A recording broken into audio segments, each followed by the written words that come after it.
Samajwadi party BJP को नहीं हरा सकती, तो दूसरे दिन से सोशल मीडिया पर शुरू होगा, देखो ओवैसी क्या कह रहा है, बीजेपी को नहीं हरा सकते। एक बार नहीं, मैंने कई मर्तबा कहा था। पूरे उत्तर प्रदेश के चुनाव में 160-170 सभाएं मैंने की थी। मैंने हर सभा में कहा था कि देखो ये नहीं होने वाला है, ये काम नहीं होने वाला है, मगर सबने मुझे गाली दी और कहा कि ओवैसी भड़काऊ भाषण दे रहा है। मैं आपसे क्या कहा था कि एक चिराग को रोशन करो।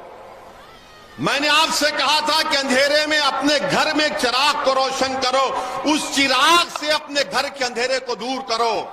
मगर आपने फैसला किया कि नहीं नहीं, अब अखिलेश को मुख्यमंत्री बनाएंगे तो पूरी रोशनी आ जाएगी। कहां आई रोशनी, बताइए आप। आपने अपना वोट दिया।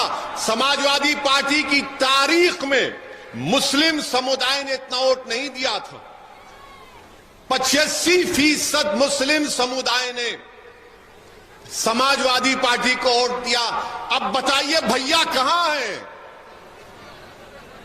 भैया एयर कंडीशन कमरे में बैठकर अपने फोन पर, ट्विटर पर कुछ 280 अल्फाज लिख देते हैं कि मैं एनकाउंटर हुआ उसका कंडेम करता हूं। फेसबुक पर कुछ पोस्ट लिख देते हैं। जबान से जो लोगों की हत्या की गई, जो पुलिस के कस्टडी में थे, जिनकी हाथों में जंजीरें थी, उनका नाम लेने से डरते हैं, उनका नाम लेने से डरते हैं। और जब हमसे आकर पूछा जाता है तो हम ये कहते हैं कि जुल्म हुआ, ये नाइंसाफी हुई, ये एक्स्ट्रा जुडिशियल किलिंग हम नाम लेकर कहते हैं।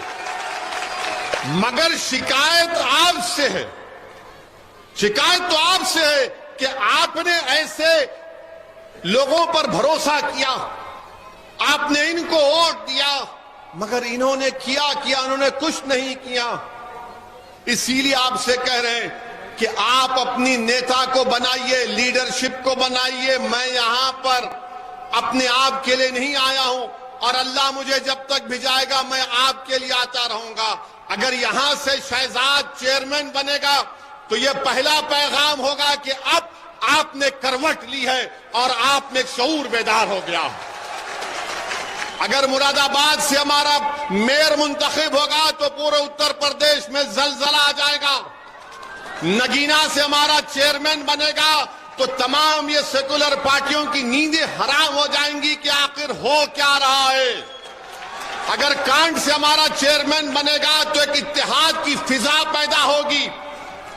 अगर संबल से हमारा चेयरमैन बनेगा तो इनको मालूम हो जाएगा कि अब लोग इन पर यकीन नहीं करेंगे।